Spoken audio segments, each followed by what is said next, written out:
Il-jum it-tajjeb. Illum 11 ta' April, jum id-Duluri, nilqakom għal din il-quddiesa mmexxija mill-Arċisqof Charles Cicluna mill-Knisja ta' Ġiesu ġewwa l-Belt Valletta. Illum f'din il-festa tant tal-qalb għalina l-Maltin, nitolbu lil Marija sabiex inpoġġu f'riġleha id-dbatijiet tagħna. Omna Marija, għatina l-qalb tiegħek biex nimxu fil-passi tiegħek fil-mumenti l-aktar diffiċli ta' ħajjitna u kun għalina id-dawl ta' tama.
L-isem tal-Missieru tal-Iben u tal-Ispiritu Santu Amen. Il-paċi magħkom. Dan il-jum għażiż tad-duluri jew nitolbu għall-ommijiet kollha li tilfu lil uliedhom għasir il-omor, imma nitolbu għal kull wieħed waħda minna biex aħna nħarsu lejn din il-mara wieqfa dejn is-salib ta' bina addolorata, nifhmu li għandna nkunu ta' faraġġ għal xulxin. Mill-eżempju tagħha nieħdu faraġġ għall-hemm kollu ta' ħajjitna għax il-ħajja inżul u tlajja. Nistqarr Alla li jista' kollox u lilkom ħuti li jiena dnibt ħafna bil-ħsieb, bil-kliem, bil-għemil u billi ħallejt mirjieti. Tija tiegħi, l-akbar tija tiegħi. Għalhekk nitlob lill-imqazza Marija dejjem Verġni, lill-anġlu l-qaddissin kollha u lilkom ħuti biex titolbu għalija lil mulej Alla tagħna. Eħenna lina Alla li jista' kollox jaħfrinna dnubietna u jwassalna l-ħajja ta' dejjem. Mulej ħnina. Kristu ħnina. Mulej ħnina. Nitolbu. U Alla fil-ħsieb moħbi tiegħek intrid tittemm il-passjoni ta' Kristu ibnek fil-membri tiegħu mġarbin minn niket tal-ħajja u minn hemm bla qies. Kif rid li l-omm imnikta ta' ibnek tieqaf ħdejn is-salib tiegħu waqt li kien qiegħed imut, hekk agħti lilna biex bħala aħna dejjem nieqfu maħutna fit-tiġrib tagħhom ħanuruhom imħabbitna u nkunu ta' faraġġ għalihom. Bibnek Ġesu Kristu Sidna li Alla u li miegħek jgħixu jsaltan flimkien mal-Ispiritu Santu għal dejjem ta' dejjem. Amen.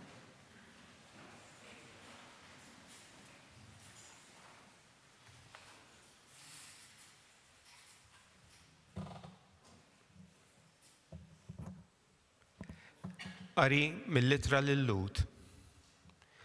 Meta kien jgħix fuq din l-art, Kristu offra talb u suppliki bleħenoli u bid-dmugħ lil dak li seta' jsalvah mill-mewt. U kien mismuħ minħabba fil-qima tiegħu lejn Alla. Għad li kien iben, tgħallem minn dak li bata xi tfisser l-ubbidjenza. u billi laħaq il-perfezzjoni sar awtur tas-salvazzjoni ta' dejjem għal kull min jisma' minnu. Il-kelma tal-mulej. Sam responsorjali. Fit-tiba tiegħek mulej salvani. Fik mulej jien nistken, ma jkolli qatt ta' xnirex. Fil-ġustizzja tiegħek salvani. Għatini widen u fittex eħlisni. Fit-tiba tiegħek mulej salvani. Kun blata tal-kenna lija, fortizza qawwija ta' salvazzjoni. Inti l-blata u l-fortizza tiegħi, fġieħ ismek mexxini u wassalni. Fit-tiba tiegħek mulej salvani. Oħroġni mix-xibka li ħbew għalija, għax inti l-qawwa tiegħi. Fidejk jien nerħi ruħi, int teħlisni mulej Alla tas-sewwa. Fit-tiba tiegħek mulej salvani. Imma jien fik nittama, mulej jien ngħidlek Alla tiegħi int. Fidejk xortija, eħlisni minit l-edewwa, minit dawk li ħduha kontrija. Fit-tiba tiegħek mulej salvani. Kemmu kbir il-ġid tiegħek mulej, u inti rfajt għal min jibża minnek, li inti ħejjejt għal min jafda fik quddiem il-bnedmin kollha. Fit-tiba tiegħek mulej salvani. Sekwenza. Wieqfa kienet imbikkija, l-om ħdejbina fit-tbatija, fuq salib imdendel. Ta' dik l-om mill-qalb maqsuma, f'dak l-imrar bluġieħ mitmuma, nifet sejf in-niket. Kien tbatija f'qalb muġuwa li madwejja li jifnuha, ħasset l-om imbirka. Xweġa ġarbet u xkefrija, meta ratu fit-tbatija l-om lil-bina Alla. Qalb kull bniedem tħossa lija, lill-om Kristu u kemm tibkija x'in taraf dil-ħasra. Min ma jħoss id-dwejjaq tagħha, x'in ta' Kristu l-om jilmaħħa f'niket kbir ma' bina. Għadnu biet ta' ġensuħati li Ġesu iratu jibati taħt iswat blaħnina. Rat lil-bina u baqet miegħu f'dak l-imrar tal-mewta tiegħu waqt li ħarġet ruħu. Ommu għajn ta' mħabba lija, ġen inħoss dik it-tbatija biex jien nibki miegħek. Kebbes f'qalbi nar ta' mħabba, la tħallija qatt tittabba imħabti għal Kristu. Om qaddisa isma' talbi, dawk il-pjagi qed li f'qalbi tibnek Ġesu msallab. Aqsam miegħi dit-tbatija għal Ġesu li mħabba fija xerret demmu kollu. Ħdejn Ġesu nibki dnubieti, fis-salib nara ħtijieti, sakemm ngħix dil-ħajja. Kemm nixtieqni nibqa' miegħek mas-salib u fid-dmuħ tiegħek nissieħeb minn qalbi. Verġni mbirka om qalbina u rimiegħi din ħniena biex inħoss l-indiema. Mew Ġesu qed li qudiemi fuq il-pjagi ikun biss klimi u l-passjoni tiegħu. Ġenni nħoss il-pjagi fija, is-salib u kull tbatija u nissaffa b'demmu. Verġni mbirka jaqaf miegħi f'jum il-ħaq biex fit-tmiem tiegħi fin-nar qatt nintilef. Bis-salib fit-triq wennisni u b'mewt ibnek om ħarisni, żommni sħiħ fi grazzja. Meta jmudda l-ġisem f'qajjar, għamel int li jien nittajjar lejn is-sebħ tal-ġenna. Amen.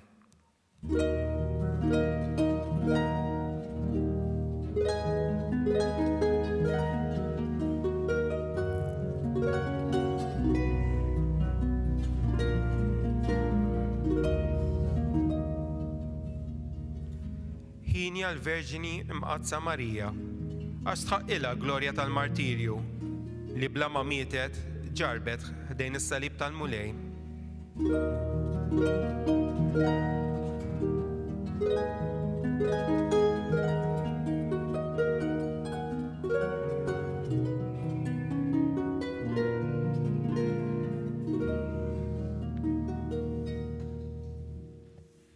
Il-mulej ma'kom. Qari mill-Evanġelju skont San Ġwan. Kien hemm wieqfa ħdejn is-salib ta' Ġesu. Ommu, oħt ommu, Marija ta' Kleofa u Marija ta' Magdala. Mela kif Ġesu lemaħ lill-ommu u lid-dixxiplu li kien iħobb wieqaf ħdejha, qal lill-ommu: Mara, hawn hu ibnek. Imbagħad qal lid-dixxiplu: hawn hi ommok. U minn dak il-ħin id-dixxiplu ħada għandu. Il-kelma tal-mulej. Mit-tagħlim tal-Evanġelju nitnatfu minnu bi.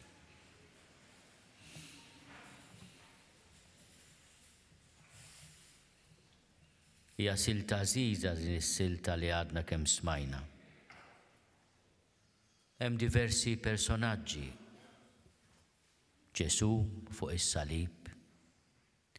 U ħdejn is-salib tiegħu diversi nisa. Ommu, oħt ommu, Marija ta' Kleofa u Marija ta' Magdala. Imma hemm ukoll id-dixxiplu li Ġesu kien iħobb. Hemm żewġ persuni minn din il-lista li semmejna li fuqhom l-Evanġelista San Ġwan jgħid li kienu wieqfa. Ħdejn is-salib ta' Ġesu kien hemm wieqfa ommu. Imma wieqaf ħdejn Omm Ġesu kien hemm ukoll id-dixxiplu li Ġesu kien iħobb. Ġesu fil-fatt jilmaħ minn fuq is-salib, jilmaħ lill-ommu u lid-dixxiplu li kien iħobb wieqaf ħdejha. Dawn iż-żewġ persuni weqfin ħdejn is-salib ta' Ġesu. L-omm wieqfa ħdejn is-salib ta' bina u d-dixxiplu wieqaf ħdejha. Riflessjoni ċkejkna minn dan il-fatt li rrakkonta San Ġwan. L-omm li ma tabbandunax lill-bina. U għalhekk insellmu llum f'din il-festa tad-Duluri il-tant ommijiet li jiġri x'jiġri qegħdin dejjem hemm. Anke jekk ma jkunux hemm fiżikament għax uliedhom ikunu l-bogħod, l-omm iġġorr lil uliedha fil-qalb tagħha. Tant ommijiet li fiċ-ċirkustanzi ibsin tal-ħajja jibqgħu wieqfa ħdejn is-salib ta' wliedhom. Insellmulhom lil dawn in-nisa u nitgħallmu mill-qalb tal-omm xi tfisser l-imħabba. Imma llum nitgħallmu wkoll mid-dixxiplu li mingħand Ġesu irċieva imħabba speċjali. Tantu hekk li l-Evanġelju raba Evanġelju isejjaħlu dejjem id-dixxiplu li Ġesu kien iħobb. Mill-imħabba li rċieva mingħand Ġesu, dan id-dixxiplu tgħallem japprezza min kienet Marija ta' Nażaret. U ħdejn is-salib ta' Ġesu kien hemm ukoll wieqaf ħdejn l-omm. U Ġesu minn fuq is-salib jafda lil dan id-dixxiplu f'idejn Marija ta' Nażaret: Mara, hawn hu ibnek. U lilha jafda lilu: hawn hi ommok. Dak il-mument Ġesu jaħtar lill-ommu, omm id-dixxipli kollha tiegħu. Omm ta' kull wieħed u waħda minna. U allura t-talba tagħna tkun li meta l-ommijiet tagħna, minħabba l-inkwiet li nġibulhom aħla l-uliet ikollhom bżonn il-faraġ, iħarsu lejn din l-om li ħdejn is-salib ta' bina saret omna wkoll. Id-batija tagħha, id-dulur tagħha, mhux il-bogħod mid-batija u d-dulur tagħna. Ħafna drabi id-batija u d-dulur huma l-prezz tal-imħabbiet tagħna. Min ma jħobbx ma jafx jiġifieri dulur. Ma jafx jiġifieri meta jiġi l-maltemp, meta tiġi l-umiljazzjoni li tibki fis-silenzju mingħajr ma ħadd ma jarak, li qalbek tinqasam bit-turufnament ta' din il-ħajja. Min ma jħobbx il-lingwaġġ tad-dulur ma jafux. Imma aħna niċċelebraw din l-om qed niċċelebraw mhux biss id-dulur tagħha, imma d-dulur tagħha bħala espressjoni tal-imħabba kbira tagħha. L-imħabba tal-om tibqa' għal dejjem. Tmur lil hemm il-mewt. L-ebda mewt ma tista' teqret l-imħabba tal-om. U aħna wkoll aħna nħarsu lejn Marija Addolorata nifhmu li hija omna għax hekk għażilha Ġesu anke meta nitbedu, anke meta lill-Alla nweġġuh, hi tibqa' omna bħalma l-mulej jibqa' l-missier tagħna tas-sema. Inħarsu lejha nitolbuha il-faraġ, imma nitolbuha wkoll li bil-merti tad-dmugħ tagħha u tas-sejf li nifdilha ruħha bħalma qalilha Xmun,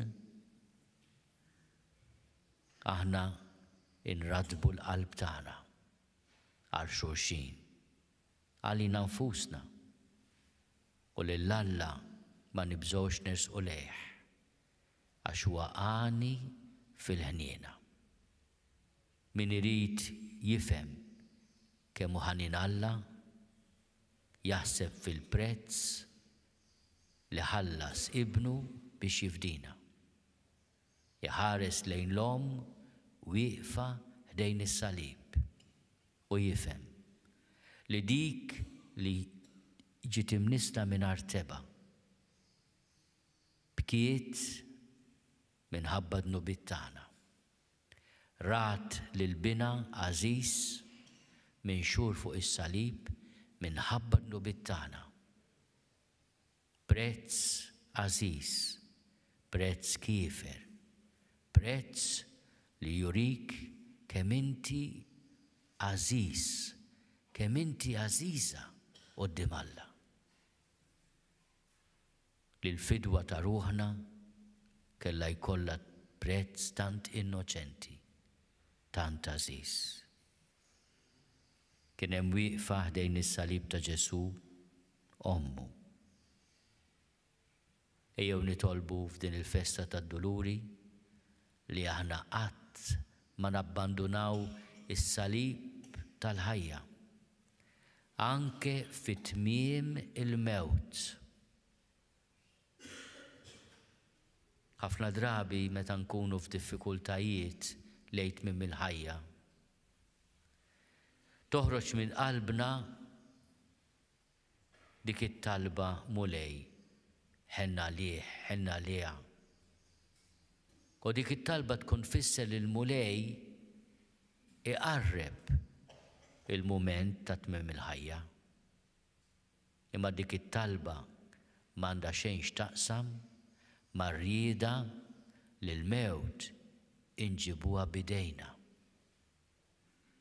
Ejjew nitolbu lill-mulej f'din il-festa tad-duluri jallimna il-kompassjoni vera u jbiet minna it-tentazzjoni li biex minn għalina nħobbu xi ħadd noqtluh aħna.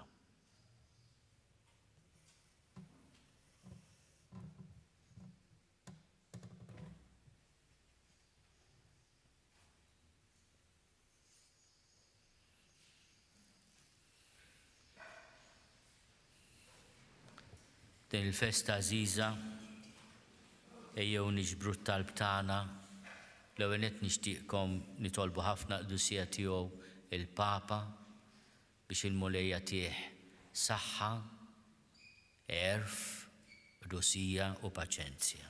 Nitolbu. Nitolbu għal paċi fid-dinja. Nitolbu għal min fid-dinja għandu l-awtorità biex ma seta ikollu l-għaqal. Nitolbu. Nitolbu għall-ommijiet kollha li jibku lil uliedhom biex il-mulej bl-interċessjoni ta' ommu ikun il-faraġ tagħhom. Nitolbu. Slim għalik Sultana, Om tal-ħnina, ħajja ħlewwa ta' matana, slim għalik, lilek ingħajtu għaliex aħna turufnati u li teva, lilek nitniedu aħna u nibqu nolfqu f'dan għal-wiet ta' dmuħ. Mela avukata tagħna, dawwar lejna dawk l-għajnejn tiegħek tal-ħnina, urina wara dana turufnament lil Ġesu frott imbierek tal-ġuf tiegħek, o ħanina, o pija, o ħelwa, Verġni Marija.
Nitolbu ħuti biex is-sagrifiċċju tiegħi u tagħkom ikun jogħġob lil Alla l-Missier li jista' kollox.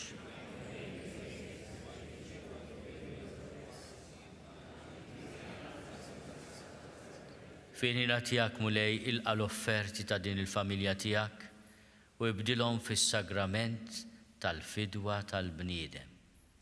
Dan is-sagrament tal-fidwa ħdejn l-artal tas-salib kienet imsieħba bil-qawwa kollha ta' qalba il-Verġni Marija bi Kristu Sid. Il-mulej magħkom. Nerfgħu qlubna l fuq. Niżuħaj lill-mulej Alla tagħna. Sewwa u xieraq tas-sew mulej missier qaddis, Alla ta' dejjem li tista' kollox. Tajjeb u taġid tas-salvazzjoni tagħna li dejjem u kullimkien inrodulek ħajr bi Kristu Sidna. Għax int fl-erf tal-providenza tiegħek, rid li ibnek tkun wieqfa ħdejn is-salib, u hekk ittemm iġbijat tal-imoddi u tagħti xhieda ġdida ta' ħajja.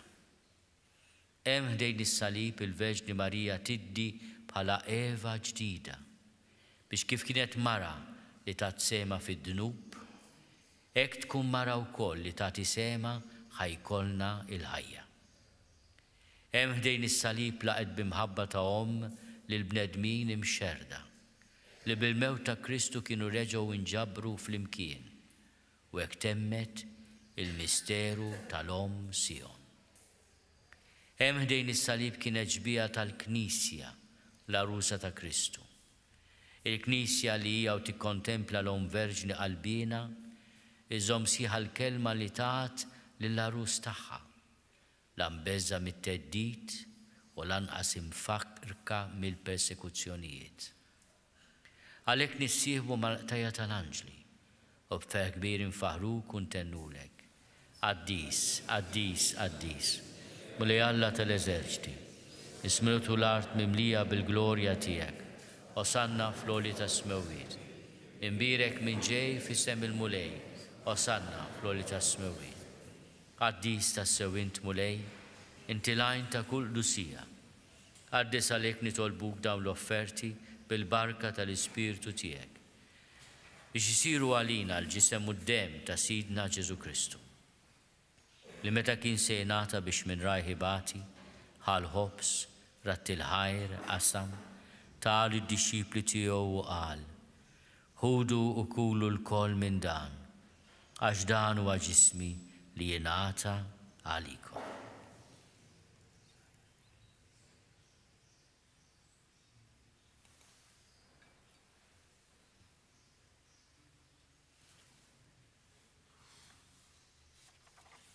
Ekku kor wara li klaħal kalċi reġa rattil ħajr. Tal id-disċipli tiegħu u qal, ħudu u jxorbu minnu l-koll. Għax dan huwa l-kalċi ta' demmi tal-patt il-ġdid li jibqa' għal dejjem. Id-dem li jxerret għalikom u għal-bnedmin kollha għal maħfra ta' dnubiet. Għamlu dan b'tifkira tiegħi.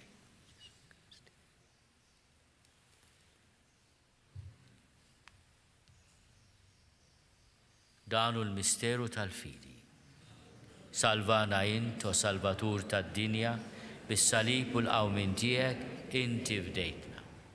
Għalhekk aħna nagħmlu dan tifkira tal-mewt u l-qawmin ta' Sidna Ġesu Kristu. Nofrulek mulej il-ħobs tal-ħajja u l-kalċi tas-salvazzjoni. Murrodulek ħajra xogħġbok tilqana hawn quddiemek biex naqduk. U miċ-ċokontana nitolbu li l-Ispirtu Santu jaqadna f'ġisem wieħed lilna li nieħdu sehem il-ġisem u d-dem ta' Kristu. Ftakar mulej fil-Knisja tiegħek imxerda mad-dinja kollha. Waqt taqa' fl-imħabba flimkien mal-Papa Franġisku. Miegħi għaddej tiegħek mingħajr ma jistħoli. Mal-Isqof Joseph li qed jgħinni, mal-Isqof Anton u mal-Ministri tiegħek kollha. Ftakar ukoll fħutna li raqdu bit-tama tal-qawmien. Ftakar fil-mejtin kollha. Daħalhom quddiemek fid-dawl tas-seb tiegħek.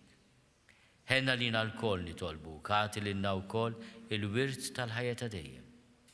Flimkien ma' Verġni Mqazzom Malla Marija, mal-Arus tagħha San Ġusepp, mal-Apostli u l-Qaddisin kollha li jgħixu fil-ħbiberija tiegħek sa mill-bidu tad-dinja qabel li magħhom infaħruk u nsebħuk Ġesu Kristu ibnek. Bi Kristu ma' Kristu fi Kristu. Jingħata lilek Alla missier li tista' kollox flimkien mal-Ispirtu Santu kull ġieħu glorja għal dejjem ta' dejjem. Ejjew nitolbu kif għallimna u ridna nagħmlu li ben Alla għas-salvazzjoni tagħna. Missierna li inti fis-smawiet jitqaddes ismek tiġi saltnatek ikun li titin kif is-sema hekk fl-art. Ħobżna ta' kuljum atina llum, aħfrinna dnubietna bħalma naħfru l-minu ħati għalina. La ddaħħalniex fit-tiġrib, iżda eħlisna mid-deni. Eħlisna nitolbuk mulej minn kull deni. Għatina fit-tiebu ħnina tiegħek il-paċi fi żmienna. Biex inkunu ħielsa dejjem mid-dnub u mħarsa minn kull inkwiet. Aħna u nistennew u nittamaw ilejna u l-miġja tas-Salvatur tagħna Ġesu Kristu. Mulej Ġesu Kristu li għat l-apostli tiegħek, inħallilkom is-slim, natikom is-slim tiegħi. La tħares lejn dnubietna, iżda ħares lejn il-fidi tal-Knisja tiegħek. Għatija slim u l-għaqda li int trid fiha, int li tgħixu s-saltan għal dejjem ta' dejjem. Il-paċi tal-mulej tkun dejjem magħkom. Għatu l-paċi lil xulxin. Il-ġisem flimkien mad-dem ta' Sidna Ġesu Kristu ikunu jiswew lilna li se nitqarbnu bihom għal ħajja ta' dejjem. Ħaruf Alla li tneħħi dnubiet tad-dinja ħenna lina. Ħaruf Alla li tneħħi dnubiet tad-dinja ħenna lina. Ħaruf Alla li tneħħi dnubiet tad-dinja għatina l-paċi. Mulej Ġesu Kristu bin Alla l-ħaj bil-mewt tiegħek kif rid minnek il-missier u bil-ħidma tal-Ispirtu Santu intajt il-ħajja lid-dinja. Dan il-ġisem u d-dem qaddis tiegħek eħlisni miħtieti kollha u minn kull ħażen. Żomni dejjem fidil lejn il-kmandamenti tiegħek u tħallini qatt ninfiret minnek. Mulej Ġesu Kristu nitolbok li tqarbina bil-ġisem u d-dem tiegħek. Ma tkunx il-kundanna tiegħi. Iżda l-ħnina tiegħek tkun għalija ħarsien u l-fejqan ta' ruħi u ġismi.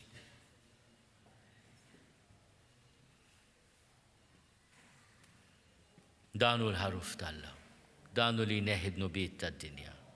Ħenin dawk li huma mistiedna l-ikla tal-ħaruf. Mulej ma jistoqlix li tidħol taħt is-saqaf tiegħi, iżda biss kelma waħda u ruħi tkun iffejqa.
Nadurawk o Ġesu nberkuk.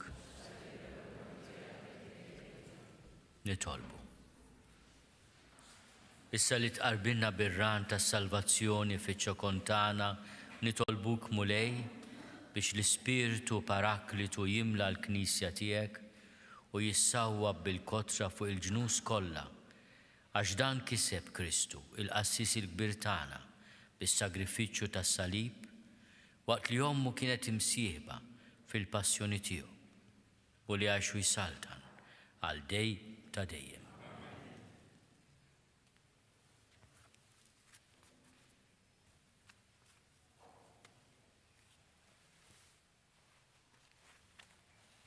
Il-mulej ma'kom. Ikun imbirek isem il-mulej. Lajnuna tagħna f'isem il-mulej. Iberikkom Alla li jista' kollox, il-Missier u l-Iben u l-Ispirtu Santu. Morru fil-paċi ta' Kristu.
Naslu fit-tmiem dan il-mument ta' talb għallum mill-Knisja ta' Ġiesu fil-Belt Valletta.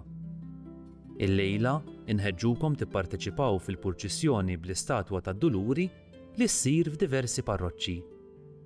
Hawnhekk fil-Belt Valletta l-Arċisqof Charles Cicluna se jmexxi l-purċissjoni li toħroġ mill-Knisja ta' Ġiesu fis-sitta. Tista' tiċċekkja x'se jiġri fil-parroċċa tiegħek f'dan iż-żmien tar-Randan billi żżur il-website randan.knisja.mt. O Marija, li tlift lil libnek ħabba fina, żomm ħarstek fuqna. Grazzi tal-li naqadtu magħna l dan il-mument ta' talb, il-kumplament tal-ġurnata tajba.